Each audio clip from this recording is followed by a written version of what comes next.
Olá, olá, queridos alunos, tudo bem com vocês? Hoje a gente vai tratar aqui nesta aula bases psicológicas da aprendizagem. Então, entendendo como que cada base surgiu. Lá em teorias da aprendizagem, a gente estuda isso também, mas a gente foca na teoria em si, tá? Aqui nós vamos pegar a base realmente, tá? De alguns pontos necessários para que você responda questões de prova, tá? Então é interessante aqui a gente entender cada autor, pegar por que ele estudou cada ponto, né? Qual que era a sua teoria também, tá? Então fazendo essa relação aqui da base mesmo. Então vamos lá, para você que não me conhece, eu sou a Prof. Dani Ribeiro, estou junto com você nessa caminhada aqui para que vocês sejam aprovados no seu concurso dos sonhos. Então vamos lá, gente. O que a gente precisa entender primeiramente, tá? Que essa discussão aí sobre o desenvolvimento da aprendizagem, como que se dá o ensino-aprendizagem? Como que ele acontece? Com que origem isso foi pensado, né? Então isso perpassa o quê? Os estudiosos, tudo que eles positivaram na prática, tudo que eles foram lá, estudaram, funciona desse jeito, estudaram, né? Foram lá, pegaram suas bases científicas, trouxeram isso, testaram, tá? Então cada estudioso apresenta sua teoria embasada em estudos e pesquisas. Então não é meramente do além, né? Eu acho que não. Tudo é embasado em estudos e pesquisas para que realmente isso se valide, tá? Então é importante a gente entender aí cada ponto aqui sobre as nossas bases psicológicas. Então por quê? Porque hoje o ensino, ele vai trazer, né, dentro dessa relação curricular que nós estudamos BNCC, né, o ensino propriamente dito, ele vai dizer que eu tenho que olhar para a criança, para o aluno, dentro de uma integralidade, como um ser integral. Então, como que se dá o ensino-aprendizagem pensando no aspecto psicológico dessa criança? Né? Pensando que isso perpassa o cognitivo, o físico, o afetivo, o motor. Então, tudo isso tem relação aqui, né, gente? Toda essa aprendizagem tem relação. Então, nós vamos entender o que cada autor pensava e que realmente o que é cobrado de você nas provas. Então, primeiramente, nós vamos estudar o Vallon, que ele vai trazer a teoria psicogenética. No que o Vallon pensava, né, dentro dessa teoria? Então ele relata que para compreender esse desenvolvimento infantil é preciso o quê? Estudar o indivíduo integralmente. Então é isso que eu acabei de falar, ele vai falar muito dessa relação integral da criança. Então eu preciso entendê-la como um ser dentro da dimensão cognitiva, né? Dentro de uma relação onde ela vai aprender aquilo, dentro de uma relação afetiva, familiares, professores, todo mundo que está nesse afeto com essa criança, e também motora, né? Seus aspectos físicos aqui. Então, para Vallon, o ritmo do desenvolvimento é o que? Descontínuo.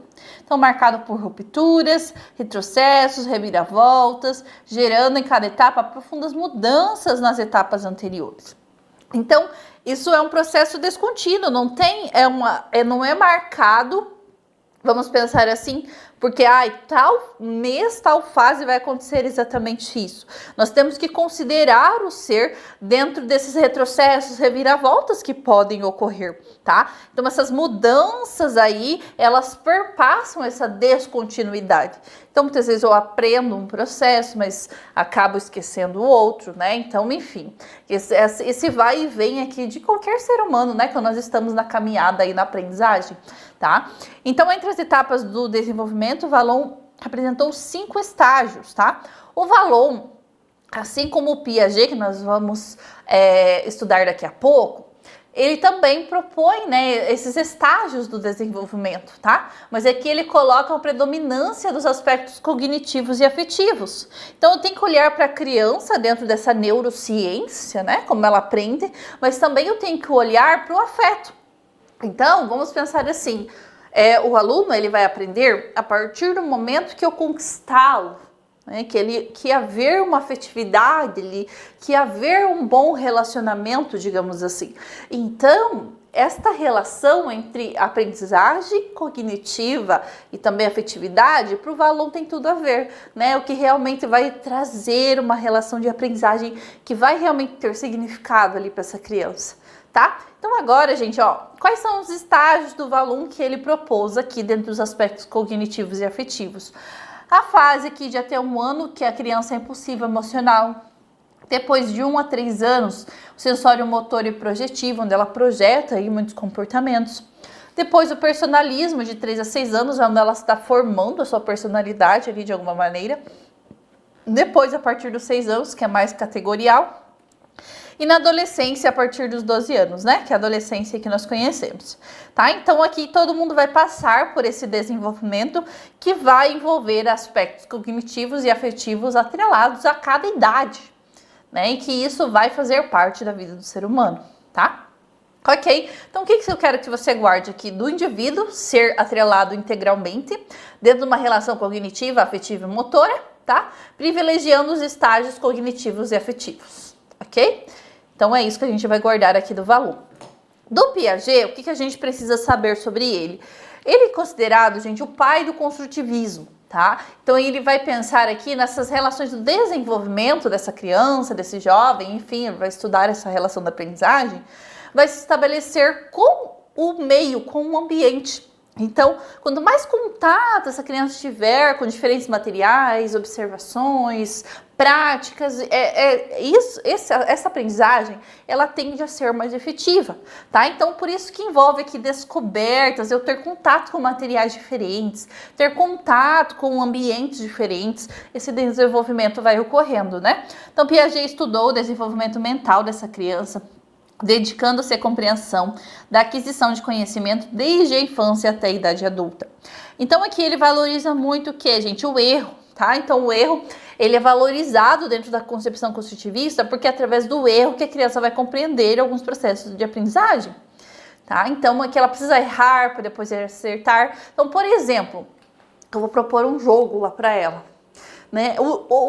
Perceba que as instruções do jogo existem, mas como ela vai articular aquilo de repente para ganhar do colega, o caminho que ela vai seguir para direcionar aquele jogo, é ela que vai decidir, ela está construindo aquela aprendizagem, perceba?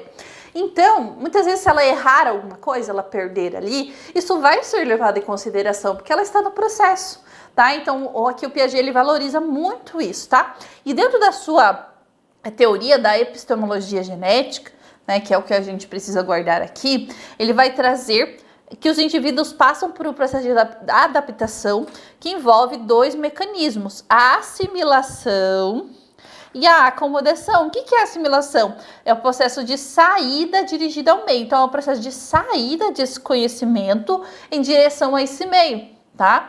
A acomodação é o processo de entrada, então é a incorporação de novos conceitos. Então aqui eu já aprendi algo, já assimilei algo, eu já sei aquilo, entende?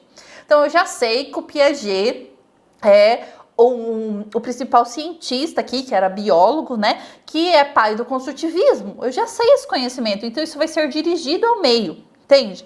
Agora o processo de acomodação é quando eu aprendo algo novo. Então o Piaget, dentro da sua teoria, ele traz a epistemologia genética. Isso é um processo agora de acomodar esse conhecimento novo, entende? Então, é um processo que está entrando esse conhecimento e a incorporação de novos conceitos, tá? Então, vamos pensar aqui, ó. Vamos pegar aqui do ladinho. Então, eu estou aprendendo algo. Vamos pegar aqui uma canetinha. Aprendi. Esse processo entrou, né? Então, esse processo de entrada é uma acomodação. O processo de saída é a assimilação. Eu já assimilei. Então, aquilo eu já posso ensinar para alguém, já posso fazer questão, enfim, tá? O processo de assimilação. Tranquilo? Aqui, gente, um pouquinho mais, tá? Sobre a teoria do Piaget. Nós vamos ver as fases, tá, do desenvolvimento. Então, Piaget elencou 4 fases de desenvolvimento infantil. Nós já vimos lá do Falun, agora nós vamos ver do Piaget. O que ele traz? O sensório motor, o pré-operatório, operatório concreto, operatório formal. O que você precisa guardar aqui? Que quando a gente pensa lá no sensório motor de 0 a 2 anos, aqui há o contato com o meio imediato sem a representação de pensamento ou pensamento. A criança ouve, imita sons, exploração do meio através dos movimentos, tá? Então aqui a criança tudo ela pega, né? Tudo ela põe na boca. Ela vê um cachorro latindo, ela vai tentar imitar, né? Ela adora os sons dos animais aqui nessa fase, tudo muito lúdico, né? Por isso que se explora muito o sensório aqui nessa fase, né? Então a criança ter essa diversidade de contatos com diferentes materiais, né? Então aqui faz um monte de atividades para que realmente eu estimule esse sensório ali dessa criança até 2 anos, tá? Então aqui essa representação dessa fase do desenvolvimento, que é o sensório motor, que é a primeira. Depois eu tenho o quê? O pré-operatório, né? Que vai dos 2 aos 7 anos aqui nessa fase. Então, aqui é marcada pelo quê? Pelo egocentrismo. Então, a criança vai tomando mais consciência de quem ela é, né? Tendo uma percepção global, sem discriminar detalhes. Então, ela vai tendo a percepção se ela, né, não entende meramente alguns conceitos, né? Então, não possui capacidade de reversibilidade, tudo deve ter uma explicação. A fase dos porquês entram aqui, né? Nesse pré-operatório. Então, por que disso? Por que daquilo? Então, ela vai tomando consciência dessa personalidade, de quem ela é, o que ela pode fazer para conseguir algo, né? Aqui entra a fase das birras também. Então, ela vai tomando essa relação com o mundo, né? Então, aqui a partir do pré-operatório. Já no operatório concreto, que é a fase dos 7 aos 12 anos, né? Que a criança já está lá no ensino fundamental. Então, aqui o pensamento ele começa a se tornar mais concreto. Adquire o conceito de reversibilidade, a diminuição do egocentrismo, o jogo simbólico é uma das formas pelas quais as crianças podem aprender. Então, aqui é ofertar, por exemplo, a criança está lá na fase, está aprendendo uma operação de adição, subtração, multiplicação, divisão, enfim. Então aqui eu vou ofertar cada vez mais materiais concretos para ela operacionalizar essas contas, para ela colocar ali, contar os cubinhos do material dourado, utilizar palitinhos, tampinhas, tudo para que realmente algo vise concretizar aquela ação, entende? Então, por isso, operatório concreto. Aquilo, vamos pensar assim, um cálculo mental para uma criança de 7, 8 anos já é um pouco mais difícil, né? Porque ela precisa do concreto ali para se estabelecer, tá? Para que realmente isso futuramente seja algo abstrato, digamos assim. Já no operatório formal, há uma diferenciação nítida entre o eu e o objeto, o raciocínio dedutivo. Então, aqui as ideias são mais abstratas. Digamos, eu consigo pensar, por exemplo, como que escreve uma palavra sem meramente ter escrito ela na prática. Eu não preciso do concreto mais. Não preciso mais contar os dedinhos, dá para fazer uma conta. Eu não preciso mais de palitinhos. Então aqui algo já fica mais no campo ideal, né? No campo racional ali dessa criança. Então ela olha para uma operação, ela vai conseguir realizar sem meramente ter ali um problema implícito naquilo. Tá? Então aqui essas fases, é normal que isso vá caminhando, só que o que acontece aqui, né? O Piaget, ele tem essa relação aqui dos 4 estágios dentro das idades pré-formadas. Então, o Piaget ele vai priorizar essa relação biológica da criança. Tá? Então perceba que essa relação dos caminhos, né, que a criança vai seguindo. Claro que vamos pensar que nem todas as crianças são iguais, que nem todas aos 7 anos vão estar no pré-operatório, operatório concreto, algumas podem ter pulado alguma fase, aí ter acontecido alguma coisa, mas como o Piaget ele era biólogo, ele vai estudar isso do ponto de partida da biologia, né? Então isso perpassando o ensino-aprendizagem. Alguns autores que são psicólogos vão ter um olhar da psicologia, né, que o Piaget ele era biólogo. Então, mas não que toda essa teoria dele não tenha validade, tem e bastante, nós usamos isso na educação, tá? Mas ele vai dizer sobre essas fases das crianças e é importante a gente entender dentro desse processo de construção. Então, a criança vai construindo o seu conhecimento. Ela construiu uma parte, a professora lá ensinou para ela o que é uma adição, por exemplo, estamos falando, né, de operações matemáticas. Então, hoje ela aprendeu o que é adição. Lá na semana que vem ela vai aprender o que é subtração. Então, ela está construindo o seu conhecimento, tá? Através desse contato com o meio, ok? Então, é isso que o Piaget vai valorizar aqui dentro da sua teoria, ok? Agora, nós vamos estudar também outro autor construtivista, que é o Vygotsky, né? Os principais aqui. Gente, então o Vygotsky, ele vai trazer o socio-interacionismo, tá? Então esse socio-interacionismo, ele vai privilegiar o que? A interação com o meio, tá? Então tem a fotinha do Vygotsky aqui, ó, para vocês lembrarem dele, tá? Então eu tenho o que aqui? Eu tenho uma base que vai ser relacionada desse indivíduo face a face, tá? Então é importante a gente guardar isso. Então esse indivíduo, face da interação com o outro, é que ele vai aprender, tá? Então aqui o Vygotsky ele vai dizer que esse social, através dessa interação, é que vai promover essa aprendizagem. Então a internalização, na perspectiva de Vygotsky, é o processo através do qual as crianças adquirem conhecimentos e habilidades por meio da interação e da incorporação das práticas culturais. Então essas práticas sociais, culturais valorizadas aqui, tá? Por isso que o Vygotsky vai trazer isso dentro da sua essência, tá? Então é importante a gente entender esses processos. Aqui, gente, o que mais a gente precisa pegar de pontos aqui importantes do Vygotsky? Existe a zona de desenvolvimento real, que é o que a minha criança sabe hoje, a realidade, qual conhecimento, o que ela consegue, por exemplo, fazer sozinha. Então é que ela já sabe, não precisa da interferência, por exemplo, de um adulto, de uma outra criança, enfim, tá? Dessa interação, porque aqui ela já tem esse conhecimento na realidade. A zona de desenvolvimento proximal é o que ela pode fazer com intermediação. Então aqui ela recebe ali um auxílio para isso acontecer.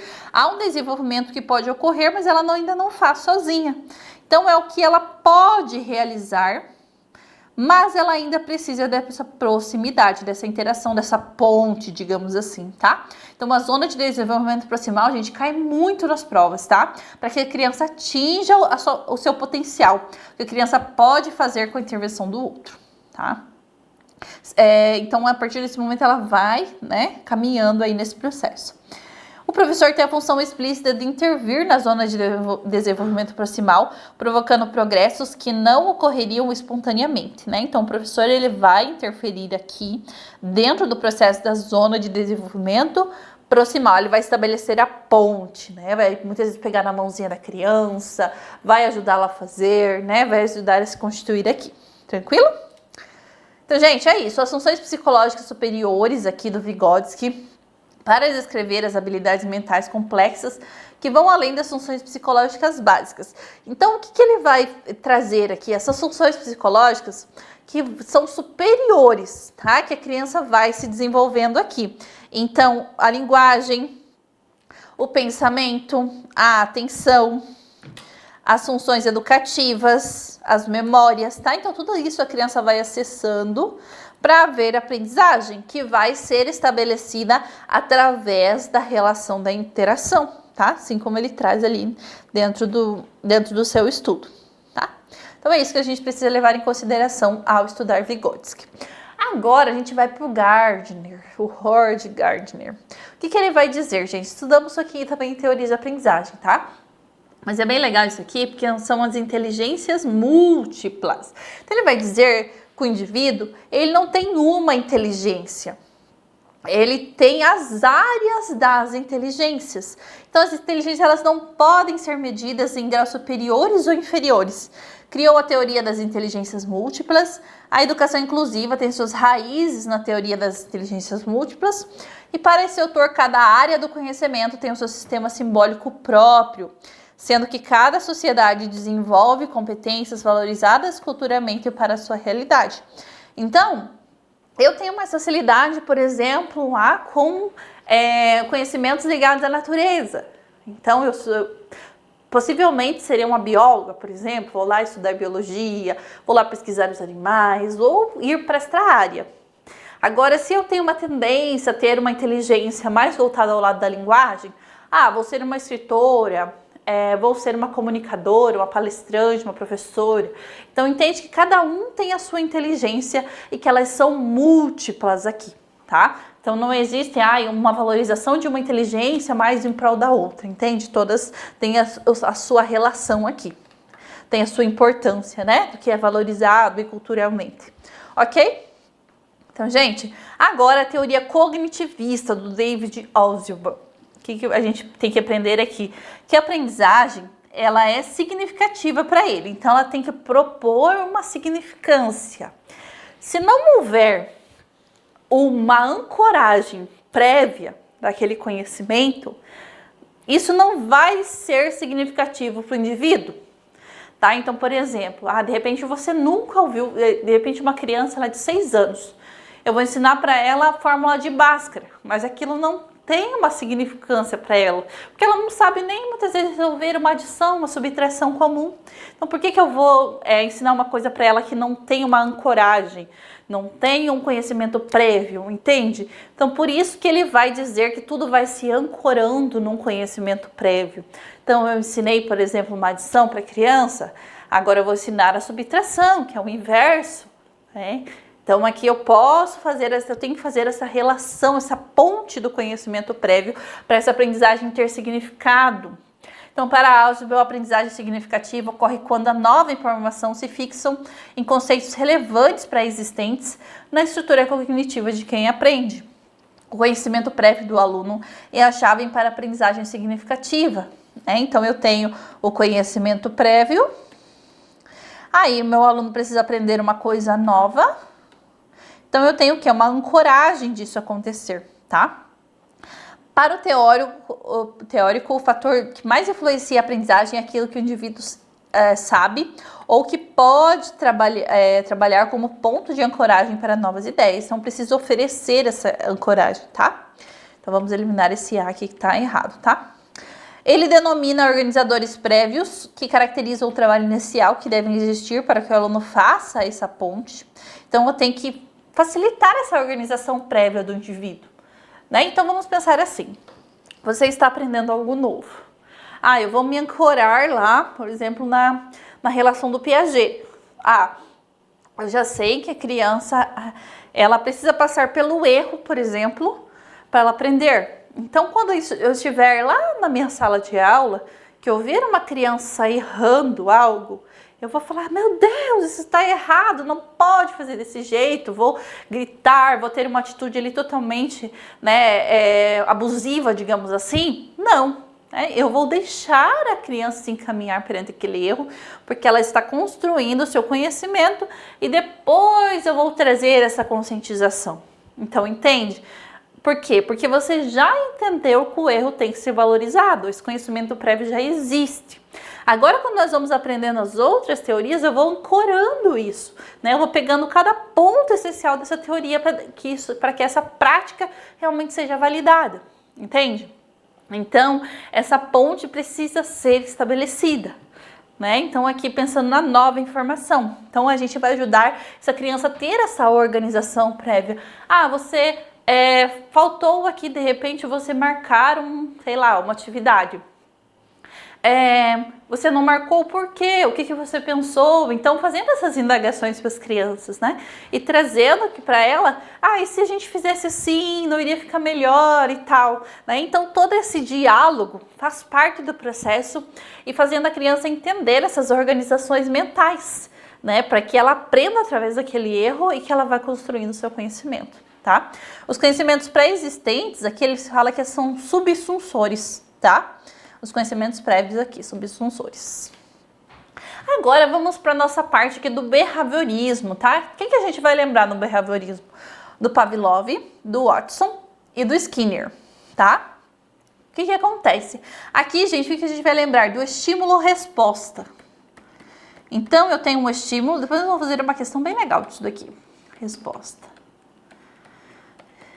O que acontece? Eu vou dar determinado estímulo positivo ou negativo para reforçar aquilo, entende? Ou, no caso, né, não reforçar quando for negativo. Mas eu tenho, tudo isso é baseado em estímulos-respostas. Então, meu aluno lá teve um bom comportamento. Então, eu vou dar uma estrelinha para ele, vou dar uma balinha, né? Essas premiações que os professores utilizam. Tá? Então, eu estou reforçando um comportamento positivo. O negativo funciona da mesma maneira. Meu aluno teve um comportamento ruim, disciplinado, brigou com alguém. Eu vou deixar você sem recreio. Perceba que eu estou reforçando um comportamento para que ele não seja reforçado ali, digamos assim, né? Aquele comportamento ele foi negativo, então eu não quero reforçá-lo. Então, ele sofre uma punição para que aquilo não ocorra mais, entende?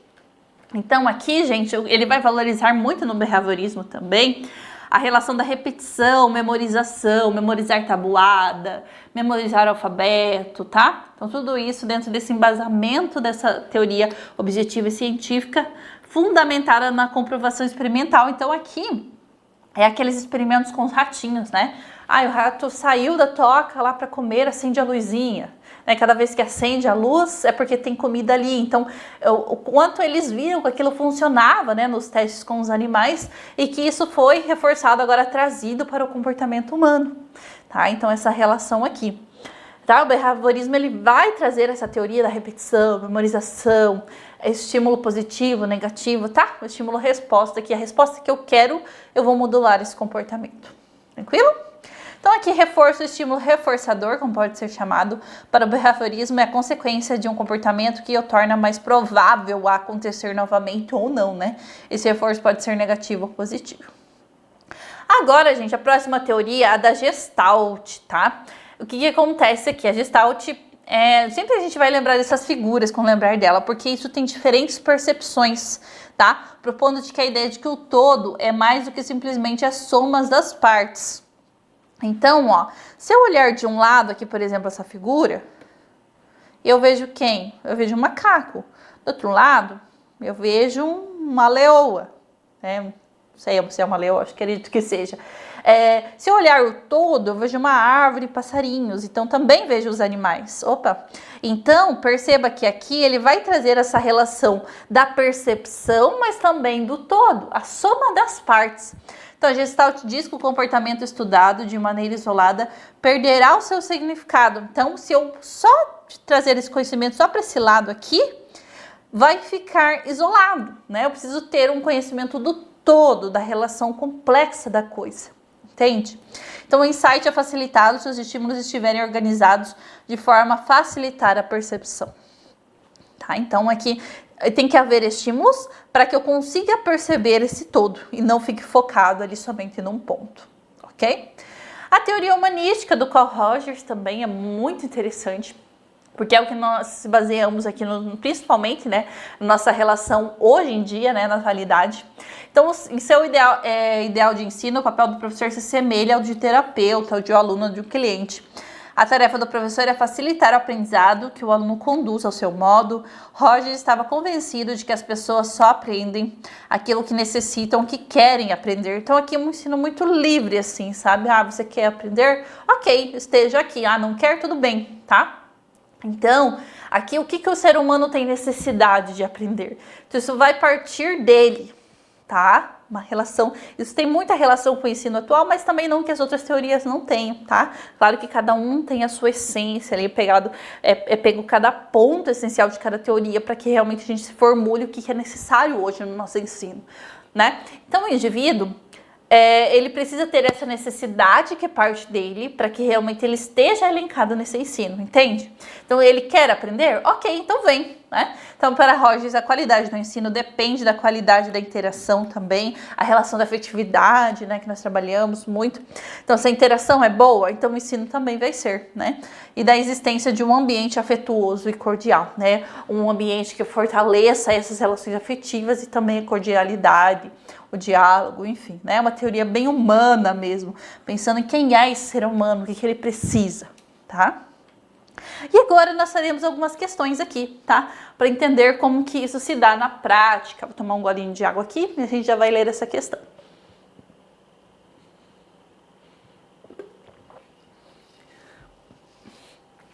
Então vamos lá. Valum destaca que não podemos tratar a criança de forma fragmentada. Em cada idade, ela construirá um conjunto indissociável e original. No período inicial da vida, os três campos funcionais, afetividade, motricidade e inteligência, estão indissocialmente integrados, formando um quarto campo funcional, a formação da pessoa, muito embora ainda imaturos, tá? Então, claro que, gente, o estudo, né, de cada autor aqui é muito mais aprofundado, mas a gente pega a base de cada um para responder questões. Então, lembra que ele falou muito do afeto, do aspecto motor, do cognitivo? Então, isso não pode ser dissociado, porque eu não estou falando só de um indivíduo que eu tenho que valorizar só o cognitivo. Não, eu tenho que pensar quem ele é, qual o seu desenvolvimento, para que realmente eu consiga despertar toda essa aprendizagem nele, né? Então, a despeito da imaturidade dessa tríade, a evolução desses campos está vinculada a 2 fatores, as relações sociais e a maturação orgânica neurológica. Então, ele vai valorizar isso, né? Assinale a opção que apresenta as dimensões presentes na síntese dos conjuntos funcionais segundo Vallon. A. Cognitiva, individual e social. Afetiva, moral e social. E aí? Se for necessário, gente, volte lá, tá? Cognitiva, moral e motora. Afetiva, cognitiva e motora. E aí? O que vocês acham? Pensando lá no Vallon, que foi o primeiro autor que nós estudamos. Então, vamos voltar lá um pouquinho, só para vocês relembrarem aqui. Aqui o Vallon, ó. Esse carinha aqui de óculos. O que ele vai valorizar? O aspecto, dimensão cognitiva, afetiva e motora. Então, é isso que ele vai valorizar, né? Então, vamos lá para a nossa questão. Qual alternativa que fala exatamente desse aspecto afetivo, cognitivo e motor? Nosso gabarito, letra D, né? Você viu que as outras alternativas são bem parecidas. Então, por isso que a gente tem que guardar bem esta relação aqui para conseguir responder questões de prova de maneira correta, ok? Então, vamos lá. Próxima questão. A imagem tá meio borradinha, mas já vou explicar para vocês, tá? Observe abaixo, a imagem abaixo. Ó, tá escrito assim, campeões do comportamento aqui, tá? Daí tem uma estrelinha para cada criança, quem se comportou. Já estou imaginando, né? O que eu vou perguntar. Aqui a questão vai pedir. A teoria da aprendizagem, que poderia ter inspirado a elaboração e a utilização desse material didático é o quê? A construtivista, a socio-interacionista, a behaviorista, a humanista cognitivista. E aí? Eu estou reforçando um comportamento que positivo, estímulo-resposta. Quem que vai tratar disso, gente? Skinner, behaviorismo, tá? Os testes com os ratinhos. Então, justamente é o que aqui? Qual é a nossa alternativa? Letra C, né? Certinho aqui, behaviorismo. Por quê? É um cartaz que vai reforçar um comportamento positivo das crianças, né? Então, aqui o behaviorismo. Vamos lá para a nossa última questão. Trata-se de um conceito formulado originalmente por Vygotsky na década de 1920 e serve para explicar como a aprendizagem da criança se desenvolve com a ajuda dos outros, né? Qual é a base da teoria do Vygotsky? O socio-interacionismo é o nome, né? Mas é o que? A interação, né? Esse social levado em consideração. Com esse conceito, indica-se que a distância entre o nível de performance atual, determinado pela capacidade de resolver tarefas de forma independente, e o nível de performance potencial, determinado por desempenhos possíveis, né? Lembra da zona de desenvolvimento potencial, real, né? Proximal, com a ajuda de adultos ou de colegas mais avançados ou mais experientes. O texto refere-se ao conceito de escrita coletiva, acomodação e assimilação, zona de desenvolvimento proximal, que é aí, né, a B aqui, a situação comunicativa, e D, estágio operatório concreto. E aí, o que ele está falando? Ó, aqui, vamos prestar atenção aqui no que ele fala por último na questão. Com esse conceito de explicar essa aprendizagem, né, da criança, o que? Indica-se a distância entre o nível da performance atual, o que ele sabe no real, na realidade agora, e o que ele tem capacidade, o que ele tem potencial para aprender. Qual é essa ponte estabelecida aqui? O que está próximo de ser aprendido, né? A zona de desenvolvimento que proximal, né? Que é o meio aqui entre o real e o potencial, que a criança precisa de ajuda para estabelecer, ok? Determinado aqui, ó, por desempenhos possíveis com a ajuda de adultos, do professor, né? Adultos, colegas, ok? Então, nosso gabarito aqui, letra E. Tranquilo, gente? Vocês viram que quando a gente pega a base de cada autor, entende o nome da teoria, por que é aquele nome, né? Por que a aprendizagem é significativa? Porque precisa ter uma significância, precisa se estabelecer perante o conhecimento prévio, precisa ter uma ancoragem. Então, quando a gente entende esses pontos, né, da zona de desenvolvimento proximal, porque está próximo da criança aprender aquilo, né? Ela só precisa de um meio, de um caminho ali realmente estabelecido por alguém que ajude ele a realizar aquilo. Então, a gente entendendo esses conceitos, pegando aí o nome de cada autor, a gente consegue sim responder muitas questões, tá? Então, agora aí, o direcionamento é que você responda mais questões sobre esses assuntos. Pegue as características aqui de cada autor, tá? Que eu tenho certeza que você vai acertar tudo que vier de bases psicológicas da aprendizagem, tá? Não deixe também de ver nossa aula de teorias da aprendizagem aqui, que também vai pegar toda essa base psicológica aqui desses autores. Também mais alguns pontos que nós trabalhamos lá, tá bom? Então um beijo, fiquem com Deus e até mais. Tchau, tchau!